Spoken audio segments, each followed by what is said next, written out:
No, kasi Okay. kailangan ng ID para ho kayo ay attention sa mga kasi nabanggit din ho Four-piece ito. members, ha? Four-piece members, meron nung plano ang DSWD na bawasan na ho ang Nabawasan. bilang.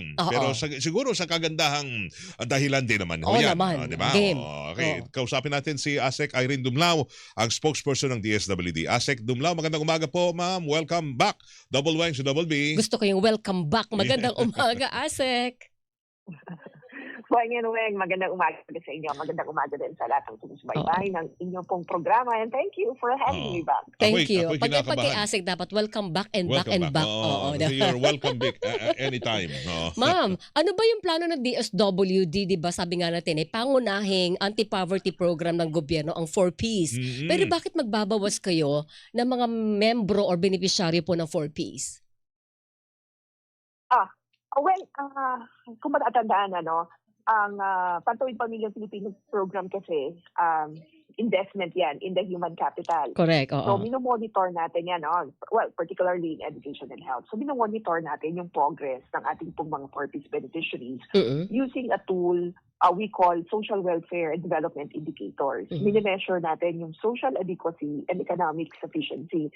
Madaling salita, minimeasure natin kung nag-i-improve ba ang level of well-being ng ating pong mga 4Ps beneficiaries. Kasi po, sa DSWD, ang core at ang soul ng ating pong trabaho ay case management. Now, tinitingnan natin kung sapat ba yung mga interventions, maliban doon sa conditional cash grants, ay ano pa ba yung mga pangangailangan, trabaho, livelihood, etc. So, taon-taon, ini-administer natin itong SWIDI. Pinupuntahan ng ating mga social workers, lahat ng ating mga 4Ps beneficiaries. And then nakikita natin kung ano ang score nila. Level 1 ba yan, survival? Level 2, subsistence? Level 3, self-sufficient. Now, batay dun sa batas at sa mga pulisiya, kapag naabot mo na yung level 3, candidate ka na for graduation or exit ka na sa programa. Pero hindi nangangahulugan, napapabayaan ka na ng ating pong pamahalaan. Kaya may tinatawag tayo na pugay-tagumpay para ma-turn over namin kayo sa local government unit and then mabantayan din at matiyak na hindi kayo bumalik-buli sa kahirapan.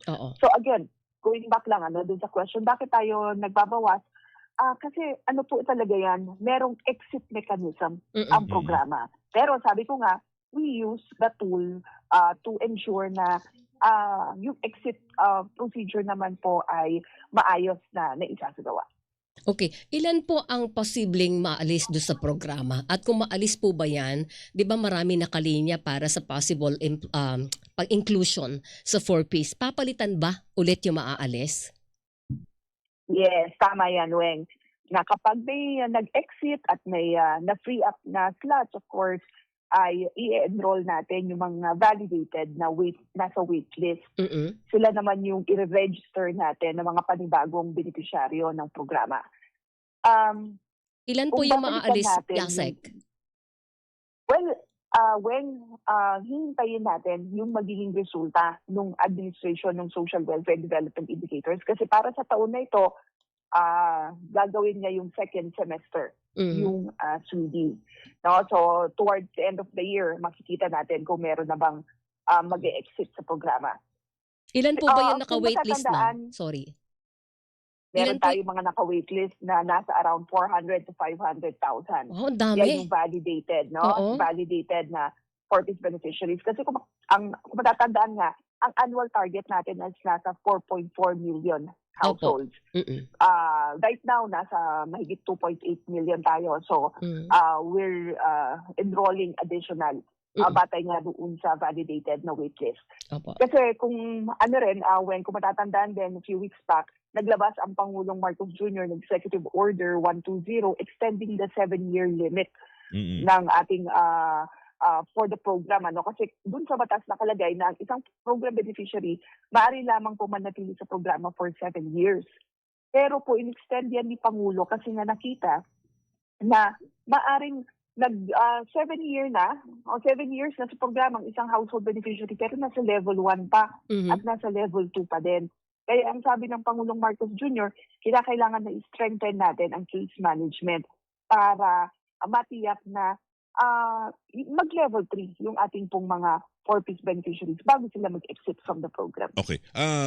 Asek, yung level 1, ano ang kanyan? Ano ang kondisyon ng buhay ng mga nasa level 1? Marami actually indicators ito eh. Mm. Pero magbibigay ako ng simple example lang. No, kapag yung access sa comfort room. Yan. Isa sa mga indicators kasi yan. So kung yung mahirap na pamilya ay wala pong best room sa kanila pong bahay, most likely kabilang yan doon sa mga pinakamahirap pa. Pero kasi hindi lamang yan ang indicators. Sabi ko nga, it measures social equity and economic sufficiency. Oo. Kung yan ay, syempre nasa social equity yan.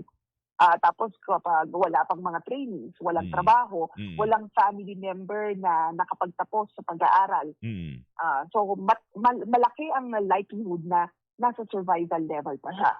So, pero kung halimbawa, meron silang restroom, meron silang anak na nakapagtapos ng pag-aaral at nagtatrabaho na, medyo kumikita na at sabihin natin isang miyembro may livelihood din. Mataas ang posibilidad na nasa level 3 na rin po sila. Level 3, oo. Again, marami kasing indicators yan. Yes, oo. Kung makikita mo lang yung Swede tool natin. But yeah, yun yung basehan natin ng pag-tingin, pag-measure kung nag-improve ba yung kanilang level of well-being. Kasi naalala ko, kamakailan lang, parang may pahayagang Pangulo, alang-alang dun sa mga mahihirap at malapit ng maging mahirap. May ganyang bigkas siya. So, pag malapit ng maging mahirap ba, pwede na hong pumasok sa 4Ps. Tapos yung sabi nyo nga, may indicator. Malapit ka na maging mahirap, pero kinakailangan ba wala kang comfort room na sarili sa bahay mo para ma-qualify ka sa 4Ps? Para naman sa inclusion in the 4Ps program, Weng, tatlo yan. Una, dapat kabilang ka sa talaan ng pinakamahirap na pamilya. So, dapat nandun ka sa list of 4. Pangalawa, meron kang anak 0 to 18 years old. Or during the time of the enumeration, meron kang buntis na ina. At pangatlo, dapat willing ka to comply with the specific conditions of the program. Iba ang ginagamit natin para sa pagtukoy ng mga may include sa 4Ps. There's a proxy means test na ginagamit to determine sino naman yung kabilang sa poorest of the poor. Iba naman yung ginagamit kasi natin na sabi kong Swede to measure naman social adequacy and economic sufficiency while you're inside the program. No? So again, it's a scientific data naman to use and measure yung poverty threshold and then of course, ano rin yung parameters to classify you as poorest of the poor. Ang dami palang kanyan, ang dami palang level. Pero nasa 4Ps ka, pero iba-ibang level ka. Oo. Kasi akala ko natin noon, kasi may mga nagreklamo, kami po ay meron isang anak. Hindi namin kaya... Hindi, meron siyang isang anak, pero sasabihin daw na hindi, kailangan meron kang 2 anak raw. Yes, oo. Ilan ba ho talaga? Dapat kung may pamilya ka, tapos naghihirap ka, may isang anak, pwede ba ho sila? Or kailangan 2 anak nyo? Yes. Wala sa bilang ng anak yan. Weng. Again, dapat meron pong anak 0 to 18 o meron pong buntis na ina during the time of the enumeration. Tapos ang kinikita nyo... Basta ang maximum ay hanggang 3 anak ang pwedeng i-cover ng education subsidy sa ilalim ng 4Ps. For monitoring purposes, maximum of 3 children are monitored in the program. Now, kasi di ba ang poverty threshold dati nasa 13,000 plus. Okay. So yung mga pamilya na ang kinikita ay below 13,000, sila po yung naka-classify na income poor. Oo. Bakit sa dami po ng nakasala ngayon, sabi niyo nakapila, waitlisted, nasa ilan yun, Asek? Nasa 400 to 500,000. Paano natin ma-accommodate to? Kaya ba i-accommodate to? Kasi kung sa ngayon nasa 2.8 ka, ang active member po ng beneficiaryo ng 4Ps, pwede bang isingit lahat ito? Kasi pasok sila doon sa 4.4 na limit sa ilalim ng batas. Tama Weng. Kasi batay doon sa doon sa national target nga natin, 4.4 nasa active ang active mo ngayon 2.8. So if you include them nasa around 3.3. Oo. Tama ba? Tama ba? Yes, so Okay. kaya. Kung halimbawa 500. So, pasok siya doon Oo. sa national target natin. So pwede ba natin sabihin ngayon, Sec, na mayroong active na galaw ang DSWD para ipasok yung mga waitlisted na ito under 4Ps? Yes, yes, Weng. Mm-mm. Talagang tinitignan kasi natin na ma-include yung mga eligible na mga may hirap na pamilya sa 4Ps program. Again, provided na they meet the eligibility criteria. Oo. Although sabi niya itong 400 to 500 na ito, vetted na ito, di ba? Nasala na ito at qualified na sila, ASEC. That's correct. Mm-mm. Noong dinalidate yan, kasi last year pa lang pinaghahandaan na kasi natin, Weng, Mm-mm. kung yung posibilidad niya na mag-include tayo ng karagdagang mga pamilya. Kasi in-anticipate nga natin na Mm-mm. this year maraming mag-exit sa program. Kasi nga yung Opo. 7-year term limit. Buti na nga lang nga po at in-extend ni Pangulong Marcos Jr. itong period na to Mm-mm. para yung nasa level 1 and 2 ay hindi pa po matanggal sa programa at magpatuloy pa po sila. No? So, ito lang yung ating pong tinitingnan kasi nga hintayin rin natin yung magiging resulta noong administration ng Sweden. Okay, bale ilan po yung mga extend pa sa 4Ps at kasasakop na ho ng additional 7 years ba kanyo? Oo, titignan natin yung result ng Sweden administration kasi gagawin ito this second semester. Pero alam nyo, simula 2022 kasi nung naging nung in-strengthen natin at mas pinalakas nga po yung administration nitong Sweden at ng case management, nasa mahigit 1.6 million household beneficiaries na nga ang nag-exit sa program. Ngayong administration lang talaga na na pinalakas natin itong paggamit ng tool na to para mabantayan yung pag-improve na ng level of well-being ng ating pong mga 4Ps beneficiaries. So, yeah, this year, makikita natin kung ano pa yung magiging resulta. Ma'am, doon sa 1.6 na nag-exit na sa programa, since ito'y magsimula, mayroon bang bumalik doon sa poverty? Na-monitor ba ninyo ng maayos yun kung may bumalik sa poverty? O nag-maintain nila yung pataas na trajectory ng kanilang pamumuhay? Well, patay naman doon sa sa ating pong mga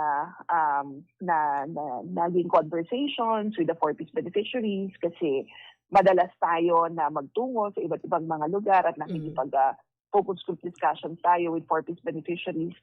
Meron naman po talaga na sustain yung improvement in the level of well-being. But may mangilan-gilan, kasi halimbawa kagabi may naiulat din sa akin, may mangilan-gilan po na kinakailangan balikan. Kinakailangan na puntahan ulit ang ating pong mga social workers kasi mayroong pong mga, alam mo yun, may mga disasters na talaga namang sobrang nakaapekto sa kanila. Oo. At kahit na meron na po silang mga livelihood ay nasira po muli. Kaya maagap mahalaga yung maagap yung mga interventions na ipinapabigay, kagaya nga nitong uplift assistance para ma-caution yung impact ng mga crisis o mga emergency at hindi natin mahayaan na bumalik sa poverty trap yung isang 4Ps beneficiary na nakapag-exit na sa Pero programa. ma'am, kung halimbawa nag-exit, tapos maayos na buhay, di ba? Pero bumalik sa kahirapan kasi nagkaroon ng trahedya sa pamilya o na biktima ng kalamidad, bumalik sa paghihirap. Nire-enroll ba sila sa 4Ps? O ibang klase na ng anti-poverty program sila ibinibigay? Well, yan yung Weng. Kasi tinitignan natin, baka naman wala ng anak na 0 to 18. So babalikan mo yung parameters. Kasi baka yung mga anak na nakapagtapos na, nasa college na. Pero yun nga lang, because of an adverse shock, bigla silang bumalik sa kahirapan. So titignan natin ano yung appropriate na tulong o intervention para sa kanila. That's why our social workers use yung case management tool. Yung sinasabi niyo Ase kanina, pag nag-graduate na, minomonitor na sila ng LGU? Ganun ba yun? Ang sitwasyon Parang nila? tina-turn over sa LGU. Oo, tinaturn over natin sa local government unit kasama nga yung kanilang mga case records. Lahat kasi ng mga pamilya natin may mga social case study reports, may case folders, bawat lahat yan, tinaturn over natin sa LGU. Parang ano kasi yan parang kung sa mga social workers, ano yan, parang yan yung monitoring book natin. So tinitignan natin paano nag-improve mo. May progress report. Tapos ano yung mga intervention plan. So ano rin yung treatment plan. So sila kailangan na makita yon ng social worker ng local government unit para alam din kung ano yung maipagpatuloy. Pero ang papel kung halimbawa nagkaroon na ng pagbabago, doon din natin inililista. Pero ang papel po ng LGU ay monitoring na lang. Yes, monitoring and of course additional interventions as may be necessary. Tapos kung nabanggit mga partner, kung sila ho'y naghirap ulit, tapos meron pa silang mga anak na 18 below, naghirap, pwedeng pumasok ulit saan sa sila program. lalapit? LGU para sabihin na naghihirap po kami City Hall, ulit munisipyo, hirap kami ulit. Baka pwedeng i-endorse nyo kami, ganun ba sa DSWD? May tinatawag natin tayo na referral pathway. Yeah, okay. So, nakikita, yan. Kung halimbawa, nakita ng local social welfare development officer based on the assessment of the social worker na, kinakailangan ba ng tulong, pwede naman pong i-refer sa DSWD kung hindi mo i-provide ng local government unit yung intervention. Now, ang mahalaga dito, kung halimbawa, ang recommendation is a possible re-enrollment in the program, titingnan natin kung included ba siya sa CBNS. Kasi, again, the standardized targeting system now for poverty reduction is the CBNS. Kaya mahalaga po na maisama sila doon sa mga national surveys po ng ating pamahalaan. Panghuli sa akin lang, magkano na ho ang natatanggap ng bawat pamilya ho ngayon? Yung Nagbabago total ba yan? na to total na ASEC per family na under 4 Ps. O iba-iba ba yung rate niyan? Oo. Well, iba-iba po yung tinatanggap. Depende sa bilang ng pamilya, depende rin po sa kung ano yung grade level ng mga bata at kung, ito yung napakahalaga, kung sila ay nagko-comply sa conditions ng program. Now, sabihin po natin na yung pamilya ay meron pong 3 anak, ang isa ay nasa senior high school, yung isa ay nasa elementarya, at yung isa ay sabihin natin na 2 years old pa. So, 2 years old, meron kasi yung hindi pa yung nag-aaral, pero nagpapa-check up yan. So, 750 first 1,000 days. 750. And then may anak na nag-aaral sa elementarya, so 300. And then may senior high na nag-aaral sa high school, 700. So, meron kang kung may sa college, 1,750 plus meron kang 750 for the health and nutrition component. So, ang isang buwan mo nasa 2,500. Okay. So, yan po ang posibleng matanggap ng isang pamilya. Paano po kung nasa college ang bata? May Kapag college. nasa college nito, siguro mga sabihin natin nasa 19 years old na, hindi na po minomonitor. Hindi Kasi na. ang minomonitor lang po natin hanggang 18 years old. Hanggang 18. Pero pag Maliban 18, dyan, meron ka pang rice subsidy component, hindi ba ASEC? That's correct. Tama, nakalimutan ko yun. Plus may 600 ka pa na rice subsidy. 600 pesos. 2,500 plus 600. That's 3,100. And then you multiply it by 2 kasi every 2 months. Every 2 months. Kung may buntis, kung buntis at mayroong sabihin anak hanggang 2 years old, meron kang first 1,000 days. na 700, ito yung 750. Pero pag lumagpas na sa 3 ang anak, 4 na. Hindi nakasama yung isa. Kung 4 yung anak, hindi kasama yung isa. 3 lang po ang minomonitor Hanggang po 3 lang muna. So yan yung maximum na natatanggap ng isang pamilya, yung 250 plus 600. Yung 600 talaga sa lahat ng pamilya yan. Kasi yung rice subsidy. Provided nga na na-meet yung conditions ng program. So mga 3,000. And then yung education mo, depende doon sa grade level, depende doon sa bilang ng anak na minomonitor. And then meron kang health and nutrition grant na 750. Kapag nag-attend ka ng family development session, nagpa-check up ka, yun naman po yung matatanggap. Ngayon kung halimbawa meron kang buntis na ina, merong bata hanggang 2 years old, 1,000 that's days. the first 1,000 day grant. 750. Ma'am, pataas ang inflation. Hindi sapat pa ba itong tinatanggap ng 4Ps members? Walang balak ang gobyerno dadagdagan ito, yung halaga? When I understand, in Congress, merong isinusulong na pag-amyenda sa 4Ps law. At isa sa mga provisions na inaamyendahan ay yung halaga ng cash grants na tinatanggap ng ating mga 4Ps beneficiaries. Yan po ay sinusuportahan ng DSWD. And alam niyo naman po na kapag yan ay naipasa, naaprubahan, tiyakin po natin na maipapatupad natin maayos. Because it's true, syempre because of the inflation, ay kinakailangan din po na magkaroon ng adjustment doon sa value o doon sa halaga na tinatanggap. Ma'am, pasensya na hindi ko lang memorize. Last na to. Magkano yung increase kung sakali kung maaprubahan yun na sa House of Representatives o sa Congress na panukalang batas? By how much ang itataas ng benefits? Pagkakaiba rin kasi yung version doon talaga. Pero yan ay currently pinag-aaralan. Opo. Kasi ang kinakailangan nga ay makita rin kung ano na yung value na noong halagang tinatanggap nila sa kasalukuyan. Yung sa senior citizens daw, may hirit dito. Dami reklamo, ma'am. Konti lang daw yung natatanggap nila. Masyado maliit. Yung social pension.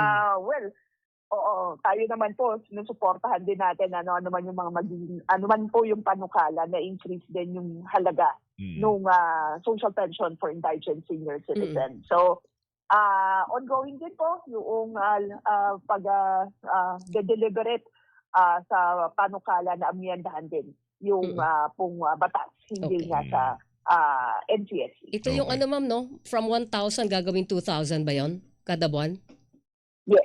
Oo, yes, that's correct. Tapos meron pa yung proposal for the universal social pension. Yes. And sabi ko lahat naman yan po sinusuportahan ng DSWD because we really are for the vulnerable sector and we recognize yung kanila rin pong mga pangailangan. But then again, sabi ko nga po, ang DSWD ay hinihintay din na magkaroon ng approval doon sa isinusulong po na pag-amyenda sa batas. Alright. Thank you, ma'am. Asek, salamat.